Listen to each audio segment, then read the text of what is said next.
Champion and now Olympic team member, Amit Elor. Hey Amit, tell me how this experience has gone for you.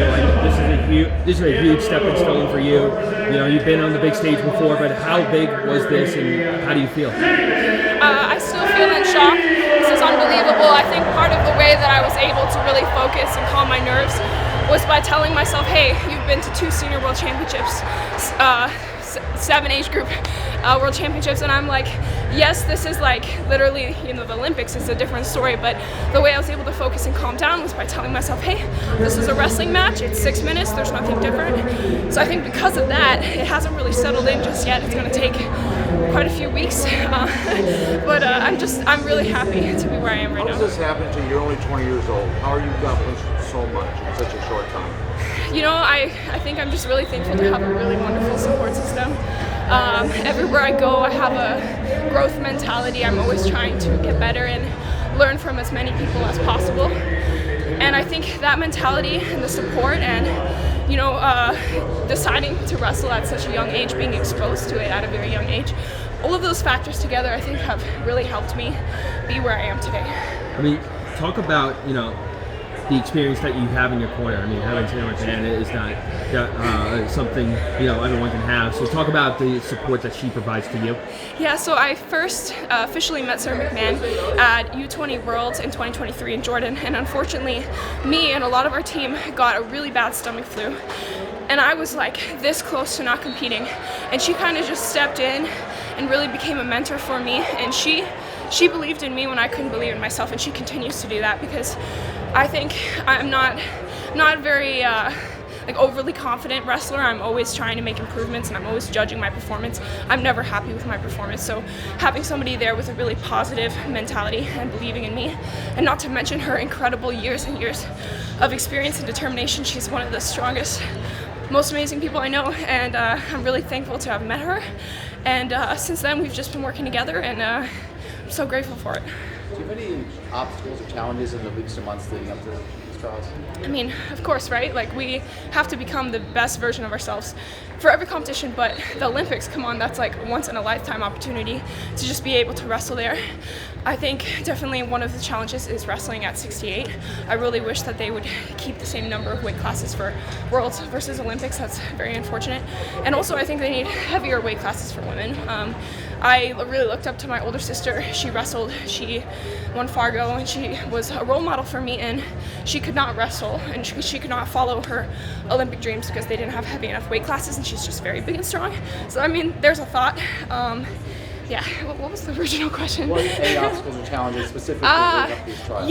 Yes. So I got a little carried away there, but yes, the weight classes and just being able to train and feel good when my body is lower, it's been a huge challenge, especially leading up to this competition. I know this might be a shocker, but there were moments that I was just like, how am I going to do this? Like, I think my performance is going to go down if I do this, but I already settled it. I already decided on this, and you know, like when you pick a goal, you have to stick to it. You have to push through those hard moments, and I'm really glad I did. I got a lot of help, especially from my brother.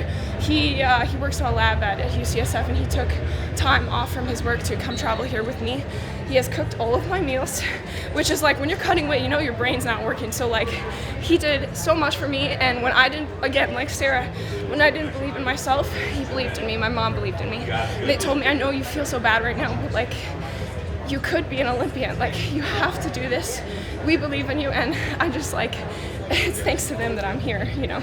You were barely not old enough to compete in the 2021 trials. How did you reconcile with that? Do you think that if you had been old enough, you could have gone somewhere around what you did this year?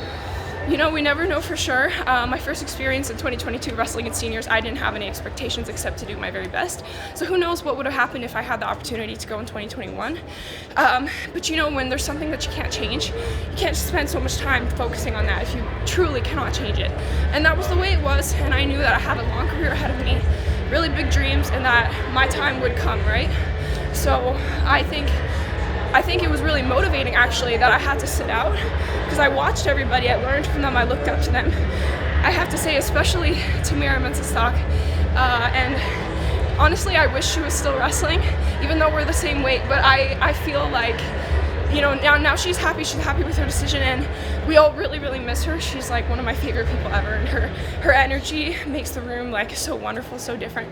But now I'm sort of in her spot, so I feel like that's even more of a big responsibility, to go out there and represent and hopefully do just as well as she did for us. Did you watch the Tokyo trials on TV? Yes. You did? Yes. Did you, can you explain kind of the depth that USA Wrestling has for women? I mean, obviously you're younger in your career, Kenny Blades just, beat Adeline Gray, who's one of the most decorated women's wrestlers of all time. Yeah. Can you talk about the depth now? Yeah, I mean, the depth is insane. It's an emerging sport and has grown so much the past few years. When I started wrestling, I was the only girl on the mat for many years. And I think a lot of the girls in my generation, they slowly started to get more support than the girls in the previous generation, and that's kind of why that's my theory as to why we're seeing a lot of rising stars. And we also had wonderful, people to look up to like Adeline and Helen. So I think, with it being like that, probably the generation that's coming after us is going to be even better than us, So I'm really, really happy with where girls wrestling is at right now. It sounds like it's still sinking in that you are an Olympian. When did you set this as a goal for yourself? When did you circle Paris 2024?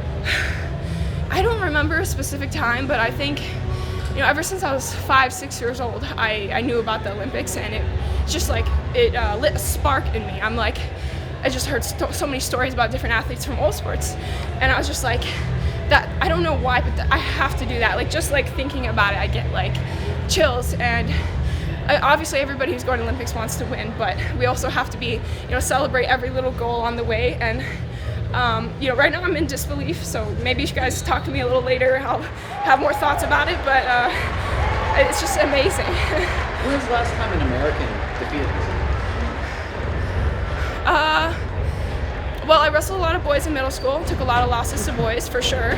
I think I lost to girls when I was like in the US, maybe like 12 and under.